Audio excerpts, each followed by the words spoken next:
सभी छोटे बड़े श्रोताओं को सुनीता भटनागर का प्यार भरा नमस्कार। ऑडियो स्टोरीज के हमारे चैनल कहानी जगत में आप सभी का स्वागत है। हिंदी कहानियों की श्रृंखला में आइए आज सुनते हैं ममता शर्मा जी द्वारा रचित कहानी उम्मीद की कहानी। कहने को वह एक सफ़र था, लेकिन वह कुछ अलग किस्म का सफ़र था। दिमाग पर अब भी उसका असर तारी है, जबकि उस सफ़र को गुजरे हुए 10 से ऊपर बरस हो गए हैं।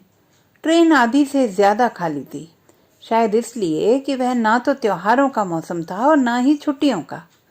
बारिशें आ पहुंची थीं और रास्ते में जगह जगह मिल रही थी, कहीं तेज़ और कहीं घनघोर, कहीं फुहारें तो कहीं कुछ भी नहीं, एकदम से सूखा। बारिश किसी सफ़र में भी ऐसी रोमानी लग सकती है, यह एक नया तजुर्बा था। मैंने ट्रेन की खिड़की का शटर ऊपर कर दिया था ताकि पानी की बौछारें अंदर तक आ सकें और उनके साथ हल्की ठंडक लिए हवा भी। लेकिन यह सब सिर्फ उन इलाकों में था जहां रिहाइश नहीं थी। जैसे ही रिहायशी इलाके शुरू होते थे, हवा की ताजगी बदबू में बदल जाती थी और पानी की बौछारें बदबू को अंदर ले आने का एक जरिया और जैसे सारी रोमानियत हवा हो जाती थी। मैंने चलते वक्त एक किताब रख ली थी, साथ में अपने प्रिय लेखक की, या फिर कहें कि प्रिय लेखकों में से एक की। इसलिए नहीं कि मुझे सफ़र के दौरान उसे पढ़ना था, बस यूं ही। वरना सच पूछिए तो मुझे सफ़र में किताबें पढ़ना कोई खास पसंद नहीं था। यह सिर्फ तब होता था जब बाहर के दृश्य देखने लायक न रह जाएं, तो ऐसे में किताबें सहायक बन जाया करती हैं। दरअसल मेरा मानना था कि सफ़र सिर्फ मंजिलों तक पहुंचने के लिए नहीं होते, बल्कि उन तमाम जगहों से गुजरने के लिए भी होते हैं जो मंजिल के रास्ते में पड़ती हैं। लेकिन फिर भी वह एक किताब मैंने रख ली थी और कुछ ही देर पहले उस किताब को निकालकर पास की खाली सीट पर रखा था। खाली सीट पर पड़ी किताब अकेली सी पूरा ध्यान अपनी ओर खींच रही थी, ऐसा मैंने महसूस किया था। लेकिन जब मुझे लगा कि ट्रेन करीब करीब खाली है, तो उसका वहाँ पड़ा होना मुझे बहुत गैर ज़रूरी भी नहीं लगा। वह अचानक ही ऊपर वाली बर्थ से उतरा था, कुछ इस तरह से जैसे काले पर्दे पर अचानक कोई कैरेक्टर प्रकट हो जाए, या फिर दर्शकों के सामने रंगमंच पर कोई पात्र दाएं और बाएं से नहीं, बल्कि ऊपर से अचानक टपक पड़े और आप उसके इस तरह से प्रकट हो जाने के लिए तैयार ना हो। मध्यम कदकाठी, आधे पके आधे कच्चे बाल, बहुत छोटे भी नहीं और बहुत बड़े भी नहीं, लेकिन कटने के इंतजार में हो जैसे।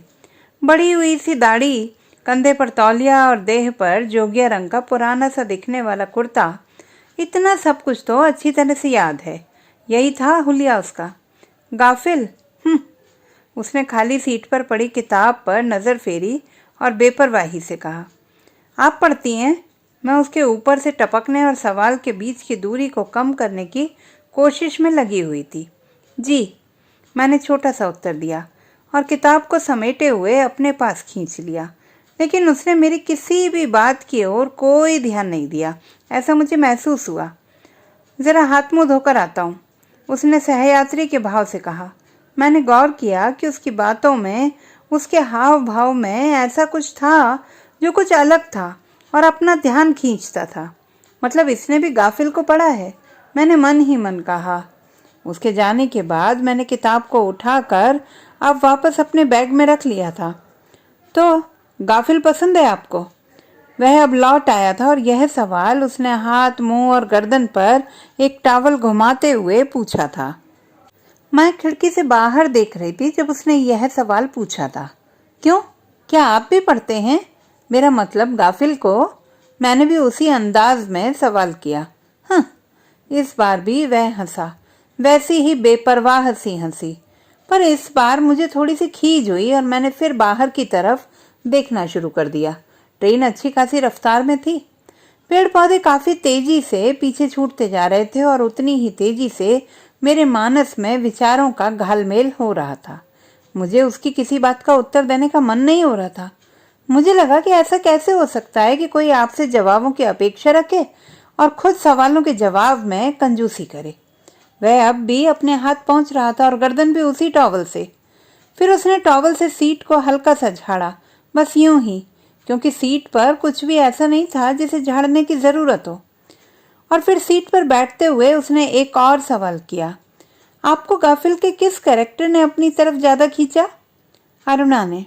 मैं भूल गई थी कि कुछ देर पहले मैंने यह प्रण लिया था कि अब उसके किसी सवाल का उत्तर नहीं देना है। ऐसा लगा कि मेरे पास इतना सुनिश्चित सा एक जवाब था कि उसे दिए बिना मैं रह नहीं सकती थी। अरुणा? अच्छा, और समीर? समीर नहीं पसंद आपको? मुझे तो लगा आपकी सहानुभूति या कह लें कि संवेदना समीर से होगी। मैंने तो स्त्रियों में समीर के प्रति अधिक झुकाव देखा है। बेचारा समीर, प्यारा समीर, समीर की तलाश करती स्त्रियां, हर पुरुष में समीर का अक्स देखती स्त्रियां। क्योंकि समीर को पसंद करना आसान है, मैंने कहा। कथा के समानांतर चलते रहो, समीर आपकी सहानुभूति बटोरता हुआ आगे बढ़ता रहेगा। समीर को आप पसंद नहीं करते, समीर स्वयं को पसंद करवाता है। और अरुणा को पसंद करना? उसने पूछा। उसे पसंद करने के लिए ठहरना पड़ता है, मील के पत्थरों पर बैठना पड़ता है, अरुणा के मन के अंदर झांकना होता है, उसके कठोर से लगते हुए हृदय को छूकर भीतर की कोमलता को महसूसना होता है, वगैरह वगैरह। वह जो कह रही होती है या फिर जो कर रही होती है वही उसका आशय नहीं होता, उसका आशय कहीं और छुपा होता है। मेरे लिए कोई नॉवेल नहीं, रेफरेंस बुक है यह।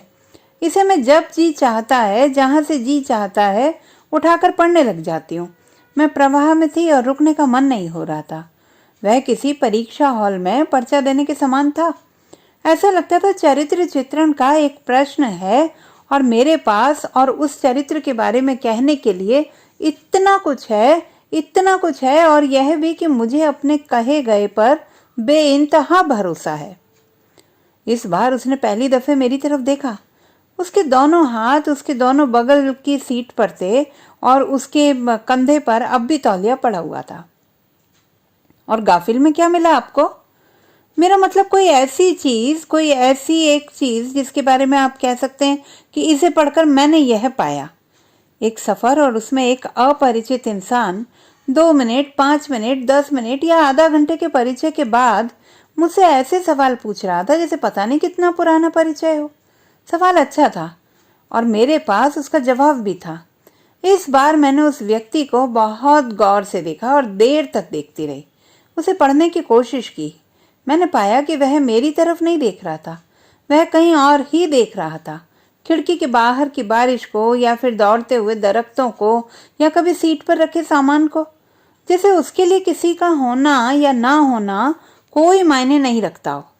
या फिर जैसे वह बातचीत करने की उसकी औपचारिक परंपरा को धता बता देना चाहता हो, जिसके अनुसार बात करते वक्त जिससे बात करो उसकी तरफ अपनी नजरें रखो और वह अपनी बनाई किसी परंपरा में ही चलने पर विश्वास रखता हो।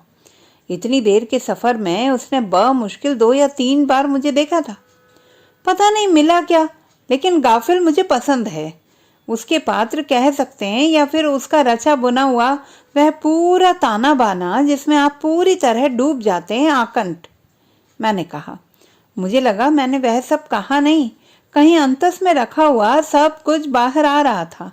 मुझे लगा मैं बहुत दिनों बाद बातें कर रही हूँ। स्वयं से मैंने प्रश्न किया कि उन सारे समयों में जब सोचती रही कि मैं बातें कर रही हूँ, क्या मैं वाकई बातें कर रही थी? अगर नहीं तो वह क्या था, आत्मालाप जैसा कुछ या फिर कुछ और? मुझे ऐसा लगा कि बातें करने का आनंद तभी आता है जब आपके सामने वाला आपके मन लायक और ऐसा लगे कि उसे शब्दों की जरूरत नहीं है, शब्दहीन वार्तालाप। मुझे धीरे धीरे अच्छा लगने लगा सब कुछ, उसके सवाल, बातें करते हुए उसका ना देखना, कंधे पर रखा हुआ उसका तौलिया, उस पर वह पुराना जोगिया रंग का बदरंग कुर्ता, और फिर उसकी वजह से वह सारा परिवेश, वह खिड़की के बाहर के दृश्य, दरख्तों का दौड़ना, हल्की बारिश, खाली सीटें और भी न जाने क्या क्या। मुझे कुछ ऐसा लगा कि वह मेरी बातों को गौर से सुन रहा था और ऐसा भी कि वह सारी बातें या फिर वह सारे पात्र, अरुणा, समीर वगैरह वगैरह उसके बड़े गहरे परिचित हैं, मानो उसके हाथ से गढ़े हुए। मुझे भरोसा हो चला उस पर। स्त्रियों को भरोसा दिलाने के लिए ज्यादा मशक्कत नहीं करनी पड़ती, ऐसा अखिल का कहना था जिस पर मैं बहस किया करती। ना, बिल्कुल नहीं, अब वह समय नहीं रहा। इस स्टेटमेंट में सच्चाई हो सकती है, लेकिन यह व्यक्ति सापेक्ष तथ्य है, जेंडर सापेक्ष नहीं। ऐसा मैं ऊपर से कहा करती और पुरजोर तरीके से कहा करती और मन ही मन सोचा करती कि अगर ऐसे विश्वासियों के आंकड़े इकट्ठे हों कभी तो शायद अकेले सच निकलेगा, उसमें स्त्रियों की संख्या ही ज्यादा निकलेगी। लेकिन ऐसा क्यों है? आप भी गाफिल को पसंद करते हैं? मैंने पूछा। लेकिन इस बार वह पिछली बार की तरह मेरे सवाल पर हंसा भी नहीं, न उसने सर नीचे झुकाया और फिर बाहर देखने लगा। देर तक बाहर देखता रहा, मुस्कुराता रहा। मुझे लगा कि वह शायद मुस्कुरा नहीं रहा है, बल्कि यह उसके चेहरे का स्थायी भाव है। फिर उसने अपने कुर्ते की बाह को करीने से मोड़ना शुरू किया, पूरी तरह एक एक सलवट हटाते हुए। लेखक भी बड़ी अजीब चीज है, अपना एक संसार सा खड़ा कर लेता है और पाठकों को बरगलाता रहता है, बरगलाता रहता है, बस बरगलाता रहता है। वह अब फिर बाहर देख रहा था और मैं उसे देख रही थी लगातार। ऐसा लगा कि बातें जैसे उसके दिल की अतल गहराइयों से निकल रही हैं। तो मतलब आप कह रहे हैं कि वे सारी रचनाएं युग युगांतर से लिखी जा रही हैं, रची जा रही हैं, सब कुछ झूठ है? और यह है कि वे सारे रचनाकार, कलाकार, नाटककार और कैनवस पर कूंची चलाने वाले और उनकी रचनाएं, उनकी अभिव्यक्तियां सब झूठी हैं। उनके भाव को भाव हैं और उनके पाठक, उनके दर्शक, उनके कद्रदान भी झूठे हैं।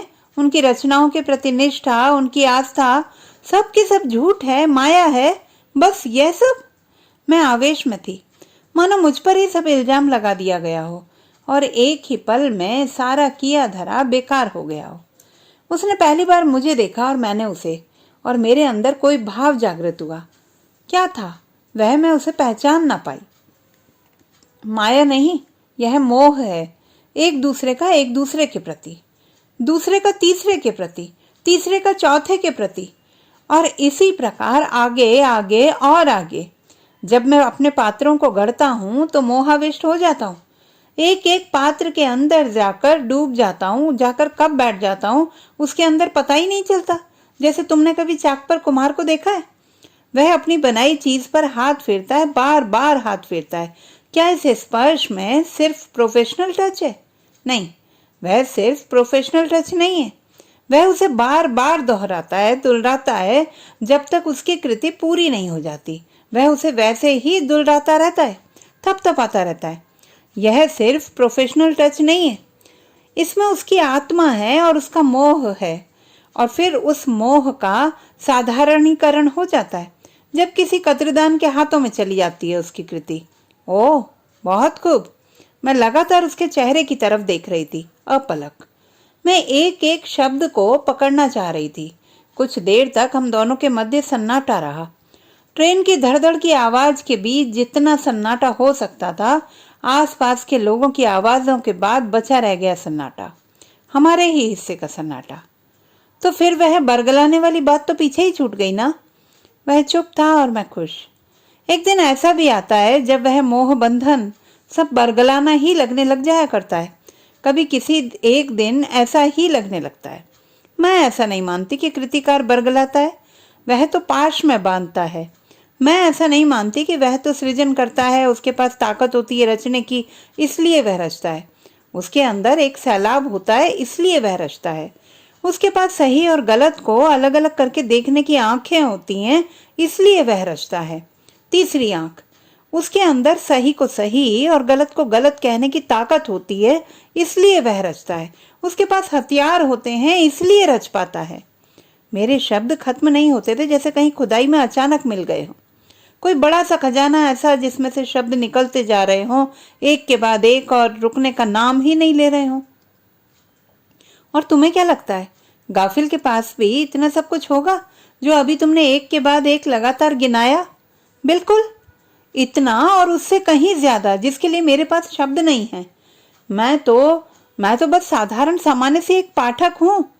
साधारण और सामान्य जैसे शब्द पाठक के लिए तुम इस्तेमाल नहीं कर सकती। जिस दिन पाठक सामान्य हो जाएगा उस दिन कृतियां भी सामान्य हो जाएंगी। वह आपसे तुम पर उतर आया था, यह मैंने अब जाकर गौर किया था। लेकिन यह आपसे तुम का परिवर्तन इतना सहज था कि इसमें नोटिस लेने लायक ज्यादा कुछ था भी नहीं। और एक दिन पाठक या दर्शक इतना मोहाविष्ट हो जाता है कि वह कृति का अक्स कृतिकार में देखने की कोशिश करने लग जाता है। यह कोशिश जारी रहती है तब तक जब तक कि वह मोहांध नहीं हो जाता। वह मेरी तरफ देख रहा था, किसी उत्तर की प्रत्याशा में नहीं, बस यूं ही। मेरी तरफ देखते वक्त भी उसकी आंखें कहीं और थीं, कहीं और उन अदृश्य स्रोतों पर जहां से वे सारी बातें प्रकट हो रही थीं। लेकिन आप जिसे मोहाविष्ट होना कहते हैं या फिर मोहांध होना कहते हैं, उसे मैं कुछ और नाम देती हूँ। जैसे मैंने कहा, लेकिन मेरे शब्द गुम हो गए और मैं शब्द तलाश करने लगी। जैसे मैं उसे कुछ भी कह सकती हूँ, आस्था कह सकती हूँ, या फिर यहीं तो तुम गलत हो। उसने मेरी बात को जहाँ छूटी थी वहीं से पकड़ा, मानो वह जानता हो कि मेरा यही जवाब होगा, या फिर मानो वह जवाब वह अनंत बार सुन चुका हो और उसे पता हो कि यही जवाब आने वाला है। मैंने यह भी गौर किया कि ऐसा कहते हुए उसकी आवाज जरा ऊंची हो गई थी और उसने जोर देकर अपनी बात कही, जबकि पहले वह ऐसा नहीं कर रहा था। तुम यह क्यों नहीं समझती कि वह कृतिकार है? वह कोई गुरु नहीं, वह कोई राजा भी नहीं है और वह कोई भगवान भी नहीं है। वह तो बस सिरजनहार है, सिर्फ एक सिरजनहार। वह थक गया था और उसकी आवाज में उसकी थकान जाहिर हो रही थी, लेकिन वह बहुत बहुत कुछ कहने की चाहत रखता था। लगता था जैसे वह बहुत कुछ कहना चाहता है, बहुत कुछ, बावजूद इसके कि वह थका हुआ है। वह कृतिकार है, वह कलाकार है। उसने कृति में अपनी आत्मा, अपना तन, मन, खून और पसीना और जाने क्या क्या लगाया है। उसने अपनी आंखों की नींद और पेट की भूख उसमें होम कर दी है, अपने इमोशंस उसमें होम कर दिए हैं। और ऐसा करते हुए कितनी बार उसका मन खंड खंड हुआ, कितनी बार उसका तन खंड खंड हुआ। क्या इतना काफी नहीं है? कितनी बार कितने पात्रों को उसने जिया, कितनी बार कितने पात्रों का आतप सहा, कितनी बार कितने पात्रों के साथ वह मरा। क्या इतना कुछ काफी नहीं है? वह खांसने लग गया था और हाँ, हाँफने भी लग गया था। वह मेरे पास करने को कुछ नहीं था, बोलने को शब्द नहीं थे। जल्दी में मुझे जो सूझा मैंने वही किया। आप पानी लेंगे? वह लगातार खांस रहा था और उसके पास बोलने का अवकाश नहीं था। मैंने बैग से छोटी सी पानी की बोतल बाहर कर ली थी और वह मैंने उसके सामने कर दी। मुझे लगा यह सब मेरी वजह से हुआ है, मैं ही हूं उसकी अपराधिनी। उसने बोतल मेरे हाथ से ले ली और मुझे बैठने का इशारा किया। कुछ पल बाद वह बोतल किनारे रखकर उठ खड़ा हुआ और अपनी सीट छोड़कर चला गया। मैं अब भी परेशान थी। मैं सोचने लगी, क्या मुझे उसके पीछे पीछे जाना चाहिए था? क्या वह शरीर से बीमार है? अगर उसे अचानक कुछ हो गया तो? क्या उसके पैर उठते वक्त लड़खड़ाए थे? क्या उसे सहारे के लिए किसी चीज को उसने पकड़ रखा था? कितने सवाल थे मेरे आसपास और मैं उन सवालों से घिरी, हैरान परेशान। कुछ देर बाद वह लौट आया और उसके मुंह पर पानी के छींटे थे। मैंने राहत की सांस ली। ओह, अब मैं चुप रहूंगी, एकदम चुप। मैंने मन ही मन इस वाक्य को दोहराया। कैसा महसूस हो रहा है? उसने हाथ खड़ा किया, जिसका अर्थ मैंने लगाया, ठीक, बैठ जाइए। उसने कुछ पल सोचने का समय लिया और फिर ऊपर की तरफ इशारा किया, जिसका मतलब था वह ऊपर वाली बर्थ में जाना चाहता है। ठीक है, यही ठीक रहेगा। थोड़ी देर लेट जाइए और सोने की कोशिश कीजिए, इससे राहत मिलेगी। उसने कंधे पर से तौलिया उतारा और मुंह पहुंचने लगा, जब तक कि पानी का एक एक कतरा चेहरे से साफ नहीं हो गया। मुझे लगा कि अब वह ठीक है, क्योंकि उसका खांसना बंद हो गया था, लेकिन उसके अंदर बहुत सी आवाजें थीं जो सुनाई नहीं देती थी। उसके ऊपर जाने से मुझे राहत महसूस हुई। मैंने बोतल के बचे हुए पानी की एक एक बूंद अपने अंदर की और खिड़की को थोड़ा सा खोलकर बैग को सर के नीचे तकिए की तरह रखकर लेट गई। नींद आते देर नहीं लगी। सोते समय आदत के अनुसार मैंने घड़ी देख ली थी, 3:42 हुए थे। मेरी नींद खुली और फिर आदतन घड़ी देखी तो 5:06 हो चुके थे। गाड़ी अभी अभी किसी स्टेशन से रेंगती हुई बाहर निकल रही थी और धीरे धीरे रफ्तार पकड़ रही थी। मैं हड़बड़ा कर उठी और मेरे उठने के साथ ही कागज का एक पुर्जा जमीन पर गिरा। मुझे लगा पुर्जा मेरे सर के आसपास ही था और वहीं से वह मेरे उठने पर नीचे जा गिरा था। अच्छा लगा तुमसे मिलकर, बातें करके, लेकिन रचनाकार में रचना का अक्स देखना, कृतिकार में कृति का अक्स देखना, या फिर वैसे ही किसी भी कलाकार में कला का अक्स देखना, यह उम्मीद छोड़ दो। शुभकामनाएं, गाफिल। मैं बार बार उस एक पुर्जे को उलट पुलट कर पढ़ रही थी, देख रही थी। फिर मैंने बैग से बदहवास होकर वही किताब निकाली जिसे मैं साथ लाई थी। किताब के अंतिम कवर को निकाला। ऐसा नहीं था कि मैं पहली दफे वह किताब देख रही थी और उसका कवर भी मैं पहली बार नहीं देख रही थी, और ऐसा भी नहीं था कि मुझे पता नहीं था कि वहां उस कवर पर कोई तस्वीर नहीं थी। पर फिर मैं वहां तस्वीर की तलाश कर रही थी। वहां कोई तस्वीर नहीं थी। आसपास कहीं कोई नहीं था। ऊपर वाली बर्थ बिल्कुल खाली थी। मैं चुपचाप बैठ गई। मेरे हाथ में खुला हुआ पुर्जा था और मैं बाहर की ओर देख रही थी। मुझे लगा बाहर की तरफ दीवारें, खेत, सब कुछ धुंधले हो गए हैं। साफ साफ कुछ दिखाई नहीं दे रहा है। आंखों को छुआ तो हाथों के पोर गीले हो गए थे। ट्रेन ने रफ्तार पकड़ ली थी। तो दोस्तों, ये थी हमारी आज की कहानी। आपको कैसी लगी कमेंट बॉक्स में लिखना ना भूलें। चैनल को सब्सक्राइब करें, लाइक करें और मित्रों के साथ शेयर करें।